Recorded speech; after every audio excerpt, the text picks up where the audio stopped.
মাই ডিসঅ্যাপ darling এর ৩ নম্বর এপিসোডে আপনাদের স্বাগতম। যারা এর আগের এপিসোডগুলো এখনো দেখেন নাই তারা আমার ডিসক্রিপশন বক্স লিঙ্ক দেওয়া থাকবে, সেইখান থেকে দেখে আসুন। তো এপিসোডের শুরুতে আমাদের দেখানো হয় তারা চেস্টের দোকানে আসে আর হিমেনো তাদেরকে চেস্ট দেখাতে থাকে। সে বলে এটা ব্যবহার করে তুমি যে কোনো সাইজের চেস্ট বানাতে পারবে। কিটাকা বলে হ্যাঁ, আমি একবার শিজুকুতানের মতন বুকস বানাতে চেয়েছিলাম, তাও 2টা পরে, কিন্তু সেটা কাজ করেনি। হিমেনো বলে ক্যারেক্টারের মতন চেস্ট দেখানো অনেক দরকারি, তাই বলে তুমি তো তোমার শরীরের যে কোনো স্কিন দেখাতে পারবে না। কিটাকা বলে এটা ব্যবহার করলে তুমি সেটা দেখাতে পারবে, কিন্তু সেটা আসল চেস্ট হবে না। হিমেনো এক্সাম্পল দেখানোর জন্য সেটা গোজোকে পরিয়ে দেয় আর সেটাতে গোজোকে অনেক ফানি লাগতে থাকে। কিটাকাওয়া এটা দেখে বলে গোজো কুন, এটা তোমার বুবিস। সে এটা বলে সেটা দাবাতে থাকে আর দাবাতেই থাকে। এর কারণে গোজো লজ্জা পেয়ে যায়। সে বলে থামো। সে বলে গোজো কুন, তুমি লজ্জা পাচ্ছ কেন? তারপরে হিমেনো বলে এইখানে সব ধরনেরই কসপ্লের জিনিস পাওয়া যায়। সেইগুলা দেখে গোজো হিমেনোকে বলে হিমেনো সান, তুমি তো মেয়েদের মেকআপ করতে পারো, তো তুমি কি আমাকে শেখাবে মেকআপ কিভাবে করতে হয়? কিটাকা বলে আমিও জানতে চাই। হিমেনো বলে ঠিক আছে। তারপরে সে বলে প্রথমে চোখ দিয়ে শুরু করি, কারণ চোখ অনেক দরকারি। তারপরে সে তার সম্পর্কে অনেক কিছু বলে। তারপরে তারা সেখানে মেকআপের সম্পর্কে আরো অনেক জিনিস দেখে এবং অনেক কিছু শেখে। তারপরে আমাদের দেখানো হয় তারা সেখান থেকে বাইরে চলে আসে এবং ছবি তোলে এবং তারা দুজন ছবির সম্পর্কে কথা বলতে থাকে। তখন এই কিটাকার ফেসে লাগানো একটি জিনিস খসে যায়। সে দৌড়ে গোজোর কাছে যাই। গোজো বলে এক জায়গায় দাঁড়াও, আমি ঠিক করে দিচ্ছি। হিমেনো তাদের দেখতে থাকে। তখনই 2টি মেয়ে আসে আর বলে আমি কি আপনার সাথে ছবি তুলতে পারি? আর কিটাকাও তাদের দেখে খুশি হয়। তারা বলে তোমার কসপ্লেটি অনেক সুন্দর হয়েছে, আমরা কি তোমার সাথে ছবি তুলতে পারি প্লিজ? সে তাদের ধন্যবাদ জানায় আর বলে আসলে আমি একজন ছেলে কসপ্লেয়ার। এটা শুনে তারা অবাক হয়ে যায়। সে বলে তোমরা কি ঠিক আছো? আর তারা অবাক হয়ে দাঁড়িয়ে থাকে। তারা তাকে বলে এটা কি সত্যি? তোমাকে অনেক সুন্দর লাগছে। কিটাকাওয়া আর গোজো বলে এটা সত্যি। গোজো তাদের বলে আমি কি তোমাদের ছবি তুলে দেব? তারপরে তারা ছবি তুলতে লাগে। সে তাদের ছবি তুলে দেয়। একটি মেয়ে বলে এইটা অনেক ভালো হয়েছে। আরেকটি মেয়ে বলে ধন্যবাদ মিস্টার কসপ্লেয়ার। তারা সেখানে কথা বলতে থাকে আর কিটাকাওয়া দূর থেকে তাদেরকে দেখতে থাকে আর বলে আমিও কি তোমাদের সাথে ছবি তুলতে পারি? তারা বলে হ্যাঁ নিশ্চয়ই। তারপরে তারা অনেক ছবি তোলে। তারপরে সেই 2টি মেয়ে সেখান থেকে চলে যায় এবং গোজোরাও চলে আসতে থাকে। কিটাকাওয়া বলে অন্য কসপ্লেয়ারদের সাথে ঘোরাঘুরি করতে অনেক ভালো লাগলো। হিমেনো বলে আমারও, আর অন্যান্য মানুষরা আমাকে নোটিস করেছে এবং সুবারু চান সেকেন্ড প্লেসে আছে। কিটাকাওয়া বলে তোমার কসপ্লেটি অনেক ভালো হয়েছে। আচ্ছা তুমি সুবারুর কসপ্লে করছো কেন? সেটি কি তোমার ফেভারিট? সে বলে হ্যাঁ, আমি সুবারু চানকে অনেক ভালোবাসি, কিন্তু এটা আসল কারণ না। আমি যখন আমার হাই স্কুলের সেকেন্ড ইয়ারে পড়ি তখন আমার বোন আমাকে মেকআপ করার কথা বলে আর আমি সেইবার ফার্স্ট টাইম মেকআপ করি। তার বোন বলে তোমাকে অনেক সুন্দর লাগছে। সে বলে আমি নিজেকে যখন আয়নায় দেখি তখন আমি নিজেকে চিনতে পারছিলাম না, আমি সেটা দেখে অবাক হয়ে গিয়েছিলাম। তারপরে আমার বোন আমাকে মেকআপ করা শেখাই এবং সে আমাকে তার সবকিছু দেয়। কিটাকা বলে সে অনেক ভালো আর সব থেকে বেস্ট বোন। সে বলে সে অনেক ভালো।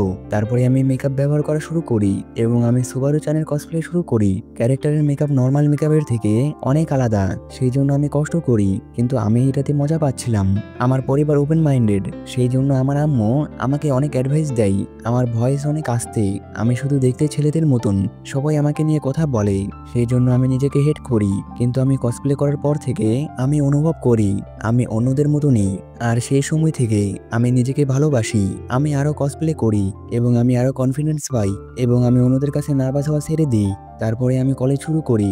আমি কলেজ শুরু করার পরে আমাকে আমার গার্লফ্রেন্ড বলে। তারপরে আমাদের তার কলেজ লাইফ দেখানো হয়। সে বাসায় রান্না করতে থাকে আর তার গার্লফ্রেন্ড তার রুমে আসে এবং দেখে সেখানে মেয়েদের জামা কাপড় রাখা। সে বলে এইগুলা কার হিমেনো? হিমেনো বলে সেগুলো আমার। সে বলে তুমি কি অন্য মেয়েদের সাথে একসাথে থাকো? সে বলে না, সেগুলো আমার, আমি ব্যবহার করি। তার গার্লফ্রেন্ড বলে তুমি কি আমাকে পাগল পেয়েছো? সে বলে না, সত্যি এগুলো আমি ব্যবহার করি, এটা আমার হবি। এটা শুনে সে বলে তুমি এইগুলা ফেলে দিয়ে আসবে, এইগুলা অনেক ভয়ানক। সে বলে হ্যাঁ ঠিক আছে। তারপরে আমাদের প্রেজেন্টের সিন দেখানো হয়। সে বলে তারপরে আমি আমার গার্লফ্রেন্ডকেই ছেড়ে দিয়েছি। এইটা শুনে গোজো অবাক হয়ে যাই। সে বলে সরি, আমি তোমাদের সবকিছু বলে ফেলেছি। সে পাশে তাকিয়ে দেখে কিটাকাওয়া কান্না করছে। সে বলে কি হয়েছে, তুমি কান্না করছো কেন? এখানে কি আমার দোষ? তোমার মেকআপ নষ্ট হয়ে যাবে। কিটাকাওয়া বলে সে তোমার সব ড্রেস দেখে নিয়েছিল, কিন্তু সে এইগুলার ইম্পর্টেন্টনেস দেখেনি। তুমি কি ফিল করো এটা বোঝেনি সে তোমাকে কেন সেগুলা ফেলে দিতে বলেছে, সে এমনটা কেন করেছে।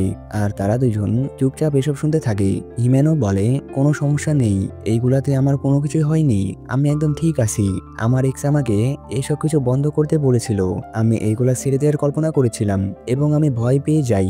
আমি জানতাম আমি এসব ছেড়ে দিলে আমি অনেক খারাপ অনুভব করব এবং আমি নিজেকে হেট করব। সেই জন্য আমি আমার হবি ছাড়িনি এবং সেটা আমাকে কনফিডেন্স দিয়েছে। আর আমি নিজেকে ভালোবাসি, সেই জন্য আমি ঠিক আছি, তুমি কান্না বন্ধ করো। সে বলে ঠিক আছে। তারপর সে কান্না থামাই। তারপরে হিমেনও বলে ওয়াকানা কোন, তুমি আমাকে মেয়েদের মতন ড্রেসিং এর কথা জিজ্ঞাসা করেছিলে। আমার মনে হয় তুমি প্রথমে আমাকে অনেক ভয়ানক মনে করেছিলে। কোজো বলে না, আমি এটা কখনোই মনে করিনি। সে খুশি হয়ে বলে সরি তোমার উপরে সন্দেহ করার জন্য। আজকে আমাকে সবাই অন্যরকম ভাবে দেখেছে। আমার কেউ এটা দেখছে না কেন? আমি ছেলে হয়েও মেয়ের ড্রেস পরে আছি, সবাই আমার সাথে নর্মাল ব্যবহার করছে। আমি অনেক খুশি। আমার মনে হয় আমি আরো কসপ্লে ইভেন্টে যাব। তারপরে আমাদের দেখানো হয় গোজো হিমেনোকে ড্রিঙ্কের জন্য ধন্যবাদ জানাই। হিমেনো বলে তোমার ধন্যবাদ দেওয়ার দরকার নেই, আর তোমাকেও ধন্যবাদ আজকে সবকিছুর জন্য। আশা করছি আমাদের আরো ইভেন্টে দেখা হবে আর আমরা আবারও ফ্রেন্ড হব। কিটাকা বলে নিশ্চয়ই। গোজো বলে হ্যাঁ অবশ্যই। সে তাদের ধন্যবাদ জানাই এবং তাদের বাই বলে সেখান থেকে চলে যায়। কিটাকাও তাকে দেখে বলে সে অনেক হ্যান্ডসাম ছেলে। গোজো এটা বলে আর হিমেনো যেতে যেতে খুশি হয় আর বলে আশা করছি তোমরা দুজন কসপ্লে চালু রাখবে। তারপরে সিন শিফট হয় এবং আমাদের দেখানো হয় গোজো বাসায় রান্না করতে থাকে। সে তার দাদাজিকে বলে দাদাজি খাবার প্রায় তৈরি হয়ে গিয়েছে। তারপরে তারা খাবার খেতে লাগে। দাদাজি বলে তুমি কি খাবার খেয়ে আজকে কোথাও যাবে? সে বলে হ্যাঁ, আমার যদি আসতে দেরি হয় তাহলে আমি আপনার সাথে যোগাযোগ করব। তারপরে সে বলে আমি চললাম দাদাজি। দাদাজি বলে অনেক মজা করো। তারপরে আমাদের দেখানো হয় কিরাগাওয়া মডেলিং করতে আসে আর গোজো একজনের সাথে কিরাগাওয়ার মডেলিং এর সম্পর্কে কথা বলে আর সেই মেয়েটি মনে করে গোজো কিরাগাওয়ার বয়ফ্রেন্ড। গোজো এটা শুনে অবাক হয়ে যায় আর বলে আমি তার বয়ফ্রেন্ড না। সে বলে তুমি না? গোজো বলে আমি শুধু তার ক্লাসমেট। তারপরে তারা দুজন সেখান থেকে যেতে থাকে। তখন কিরাগাও বলে আজকে অনেক ভালো কাজ হয়েছে। সে বলে আজকে তোমাকে অনেক কিউট লাগছে। সে তাকে ধন্যবাদ জানায়। গোজো তাকে দেখে বলে কিরাগাওয়া সানকে একদমই ডিফারেন্ট লাগছে। গোজো তাকে দেখে নার্ভাস হয়ে যায়। সেই মেয়েটি বলে আজকে তোমাকে একটু অন্যরকম লাগছে। কিরাগাও বলে তুমি নোটিস করে নিয়েছো? এটা বলে সে বলে আজকে আমার বার্থডে। আর সে অনেক খুশি থাকে আর বলে আমি এখন কেক নিয়ে আসতে যাচ্ছি। তারপরে তারা তাদের বাই বলে সেখান থেকে চলে আসে। মেয়েটি বলে তারা দুজন একসাথে সেলিব্রেট করবে। সে তার বয়ফ্রেন্ড, সে হয়তোবা এখন বলতে লজ্জা পাচ্ছিল। এটা বলে সে বলে কিন্তু এই মাসে তো মারিনচানের বার্থডে না, ও হয়তোবা তার বয়ফ্রেন্ডের বার্থডে। তারপরে সিন শিফট হয় এবং আমাদের দেখানো হয় কিরাগাওয়া বলে হ্যাপি বার্থডে আর গোজো কোনো কিছু বুঝতে পারে না। কিরাগাওয়া শিজুকুতানের পুতুল ধরে বলে আজকে তোমার জন্ম নেওয়ার জন্য ধন্যবাদ। তারপরে আমাদের দেখানো হয় আজকে শিজুকুতানের বার্থডে আর কিরাগাওয়া অনেক খুশি থাকে। গোজো বলে আমি আজকে তার অন্য রূপ দেখেছি, কিন্তু কিরাগাওয়া সান তো কিরাগাওয়া সানি। কিরাগাওয়া বলে চলো কেক কাটি। গোজো বলে ঠিক আছে। কিরাগাওয়া বলে এই মাস্কটি আমি কোথায় রাখবো? এটা বলে সে সেটা একটি বোতলে লাগিয়ে দেয়। আর এখানে এই এপিসোড শেষ হয়ে যায়। ভিডিওটি কেমন লেগেছে কমেন্ট করে জানাবেন। তো দেখা হচ্ছে নেক্সট ভিডিওতে। আল্লাহ হাফেজ।